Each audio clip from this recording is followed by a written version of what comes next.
नमस्कार ओडिशा आज डिसेम्बर 2 तारिख मंगलवार चलतु जाणीनवा 12टी गुरुत्वपूर्ण खबर विषय में।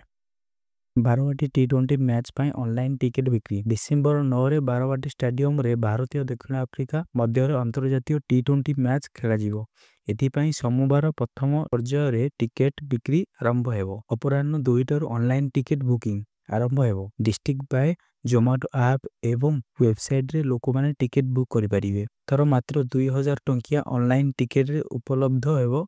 आज ओडिशा क्रिकेट एसोसिएट ओसीए पक्षरु आयोजित संवादिक सम्मेलन रे एही सूचना दिया जायछि। ऑनलाइन टिकेट क्रेतांको पाई आसंता 8 और 9 तारिख रे कैम्ब्रिज स्कूल रे स्वतंत्र काउंटर खोले जिवो। 3 दिन पर राज्य को फेरिबो शीत। दक्षिण ओडिशा रे किछि जिल्ला रे मेघुआ पाग सह वर्षा संभावना रहिछि। आसंता 24 घंटा दक्षिण ओडिशा मालकानगिरी और कोरापुट रो किछि स्थान रे हालुका वर्षा होई पारे। आज गंजाम गजपति कोरापुट मालकानगिरी और रायगढ़ जिल्ला रे हालुका वर्षा नहीं पूर्वानुमान करिछि। आंचलिक पाणीपाग विज्ञान केंद्र राज्य रे अधिकांश जिल्ला रे सुखिला पाग रहिबा सह घन कुहुड़ी हेबो। आसंता 24 घंटा रे कोरापुट सुंदरगढ़ कंधमाल और कलाहांडी जिल्ला रे घन कुहुड़ी पाई येलो वार्निंग जारी करछि पाणीपाग विभाग। वर्तमान राज्य रे शीतर प्रभाव कम थिबा बेले आगामी 2 दिन जाए तापमात्रा रे कोनोसी परिवर्तन हेबो नाही। 2 रु 3 डिग्री सेल्सियस रे तापमात्रा कमिबा सह पुणी शीत बढ़िबा आरंभ हो। नवेम्बर सरीला बिक्री हेलानी बस्ताए धान। बरगड़ जिल्ला रे गत 28 तारिख रु खरीफ धान संग्रह प्रक्रिया आरंभ होईछि। धान संग्रह प्रक्रिया को रविवार 3 दिन बीती जाइछि। आज भोरु वर्षा होईछि। अनेक स्थान रे खेत खଳାରେ पड़िथिबा अमल धान भिजी जाइछि। एहा चाषींको चिंता बढ़ाई देछि।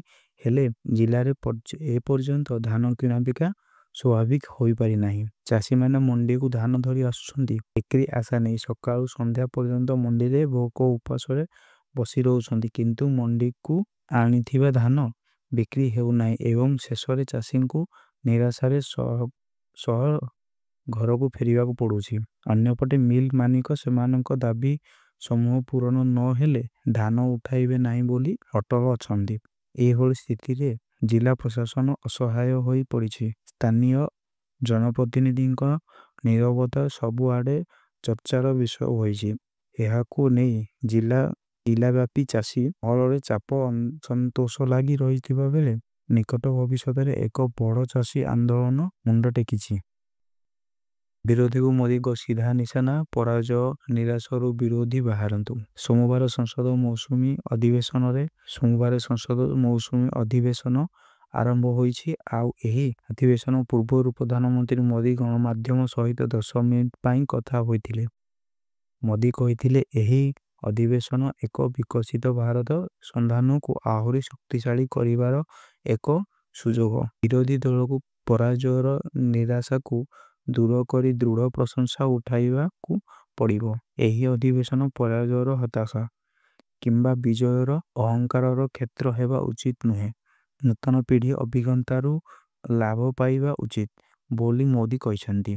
प्रधानमंत्री कहिसंती मु बहुत दिन धरी होइसंती खास करी जेउ माने प्रथम थर पाई गृह को निर्वाचित किंबा जेउ माने जुब से माने बहुत दुखित।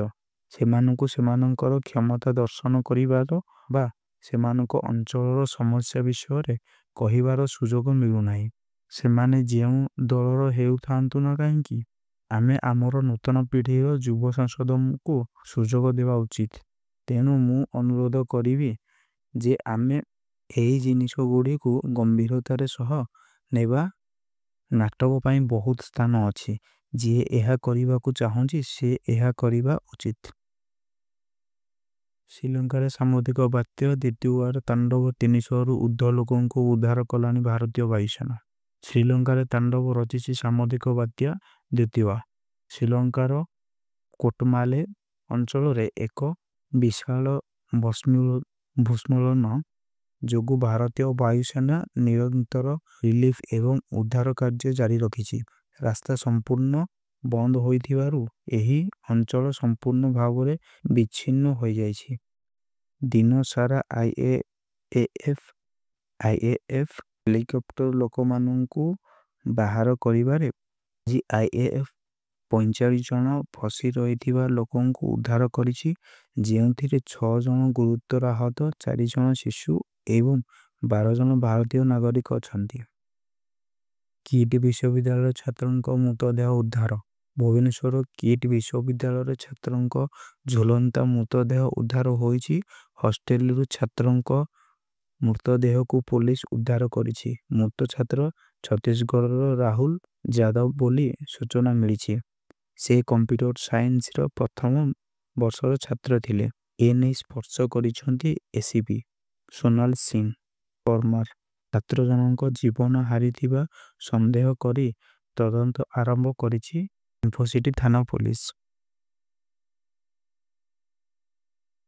ଶେଷ ପର୍ଯ୍ୟାୟକୁ ପହଞ୍ଚିଲା ରେଳ ଟନେଲ କାମ। 2ଟି ନିର୍ମାଣାଧୀନ ଟନେଲରେ ଚାଲିଛି ରେଳ ଧାରଣା। ଖୋର୍ଦ୍ଧା ବଲାଙ୍ଗୀର ରେଳପଥ ବୌଦ୍ଧ ଜିଲ୍ଲାର ଥାନା 4ଟିରେ ଖୋର୍ଦ୍ଧା ବଲାଙ୍ଗୀର ରେଳପଥ ବୌଦ୍ଧ ଜିଲ୍ଲାରେ ଥିବା 4ଟି ରେଳ ଟନେଲ ମଧ୍ୟରୁ 5 ନମ୍ବର ଓ 6 ନମ୍ବର ରେଳ ଟନେଲ କାମ ପ୍ରାୟତଃ ଶେଷ ପର୍ଯ୍ୟାୟରେ ପହଞ୍ଚିଛି। ନିର୍ମାଣାଧୀନ ଏହି 2ଟି ଟନେଲ ଭିତରେ ରେଳ ଧାରଣା, ଟାଇପ୍ ଲାଇଟଷ୍ଟିମ୍ ଭଳି କାର୍ଯ୍ୟ ପ୍ରାୟ ସରିଗଲାଣି। 5 ନମ୍ବର ଟନେଲ ଓ 6 ନମ୍ବର ଟନେଲ ମୁହାଁମୁହିଁ ରହିଥିବା ବେଳେ 2ଟି ଟନେଲ ମଧ୍ୟରେ ଦୂରତା 450 ମିଟର ହେବ।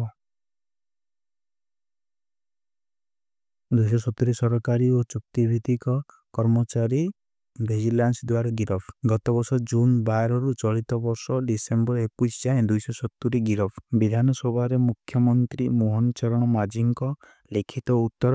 21 ସରକାରୀ ଅଧିକାରୀଙ୍କ ଉପରେ ଏକାଧିକ ଥର କାର୍ଯ୍ୟାନୁଷ୍ଠାନ ହୋଇଛି। ଭିଜିଲାନ୍ସ କୋର୍ଟରେ ଦଣ୍ଡିତ ହୋଇଛନ୍ତି। 187 ସରକାରୀ କର୍ମଚାରୀ ଦଣ୍ଡିତ ପରେ ଚାକିରିରୁ ବରଖାସ୍ତ ହୋଇଛନ୍ତି। 34 ସରକାରୀ କର୍ମଚାରୀ, 65 ସରକାରୀ କର୍ମଚାରୀଙ୍କ ପେନସନ ବନ୍ଦ ହୋଇଛି। ଖୁସି ଖବର, ଶସ୍ତା ହେବ ଋଣ, କମ୍ ହୋଇଯିବ ଆପଣଙ୍କ ବ୍ୟାଙ୍କ ଲୋନ୍ EMI। RBI ନେଲା ବଡ଼ ନିଷ୍ପତ୍ତି। ମୁଦ୍ରାସ୍ଫୀତି ଚାପ କମାଇବା ଯୋଗୁଁ ଭାରତୀୟ ରିଜର୍ଭ ବ୍ୟାଙ୍କ RBI ଏହାର ଆଗାମୀ ମୁଦ୍ରାନୀତି ବୈଠକରେ ରେପୋ ହାର 0.25% ହ୍ରାସ କରିପାରେ। ଯଦି ନିୟାମକ ବ୍ୟାଙ୍କ ରେପୋ ହାର ହ୍ରାସ ଘୋଷଣା କରେ ତେବେ ଏହା ସିଧାସଳଖ ସାଧାରଣ ଲୋକଙ୍କୁ ଲାଭ ଦେବ। ଋଣ EMI ହ୍ରାସ ପାଇଁ ଏବଂ ଶସ୍ତା ହାରରେ ଋଣ ଉଠାଇବା ପାଇଁ ଏବଂ ଶସ୍ତା ହାରରେ ଋଣ ପାଇବା ସମ୍ଭାବନା ମଧ୍ୟ ବୃଦ୍ଧି ପାଇବ। ବୌଦ୍ଧ ମୁଖ୍ୟ ଡାକଘରୁ 30 ଲକ୍ଷରୁ ଉର୍ଦ୍ଧ୍ୱ ଟଙ୍କା ଚୋରି। ବୌଦ୍ଧ ସହରର ମୁଖ୍ୟ ଡାକଘରୁ ଚୋରି ହୋଇଥିବା ନେଇ ଅଭିଯୋଗ ହୋଇଛି। ଘଟଣାସ୍ଥଳରେ ବୌଦ୍ଧ ପୋଲିସ ପହଞ୍ଚି ତଦନ୍ତ ଆରମ୍ଭ କରିଛି। କେତେ ଚୋରି ହୋଇଥିବା ନେଇ କୌଣସି ତଥ୍ୟ ମିଳିନି। 30 ଲକ୍ଷରୁ ଉର୍ଦ୍ଧ୍ୱ ଟଙ୍କା ଚୋରି ହୋଇଥିବା ନେଇ ଚର୍ଚ୍ଚା ହେଉଛି। ସୂଚନା ମୁତାବକ ବୌଦ୍ଧ ସହର ଜନଗହଳି ଅଞ୍ଚଳ ଭାବରେ ପରିଚିତ। ପୋଡ଼ାପୋଡ଼ ଅଞ୍ଚଳରେ ବୌଦ୍ଧ ମୁଖ୍ୟ ଡାକଘର ରହିଛି। ରବିବାର କାର୍ଯ୍ୟାଳୟ ବନ୍ଦ ରହିଥିବା ବେଳେ ସୋମବାର କାର୍ଯ୍ୟାଳୟ ଖୋଲିବା ପାଇଁ କର୍ମଚାରୀମାନେ ଆସି ଦେଖିଲେ ଡାକଘରର ପଛପଟ ଗ୍ରିଲ ଭାଙ୍ଗି କେହି ଦୁର୍ବୃତ୍ତ କାର୍ଯ୍ୟାଳୟ ମଧ୍ୟକୁ ପଶି ଲକର ଭାଙ୍ଗି ସେଥିରେ ଥିବା ସମସ୍ତ ଟଙ୍କା ଚୋରି କରି ନେଇଛି। ଲକରରେ କେତେ ଟଙ୍କା ଥିଲା ତାହା ସ୍ପଷ୍ଟ ହୋଇନାହିଁ। 30 ଲକ୍ଷରୁ ଉର୍ଦ୍ଧ୍ୱ ଟଙ୍କା ରହିଥିବା ଚର୍ଚ୍ଚା ହେଉଛି। ଖବର ପାଇଁ ବୌଦ୍ଧ ପୋଲିସ ଘଟଣାସ୍ଥଳରେ ପହଞ୍ଚି ତଦନ୍ତ ଆରମ୍ଭ କରିଛି।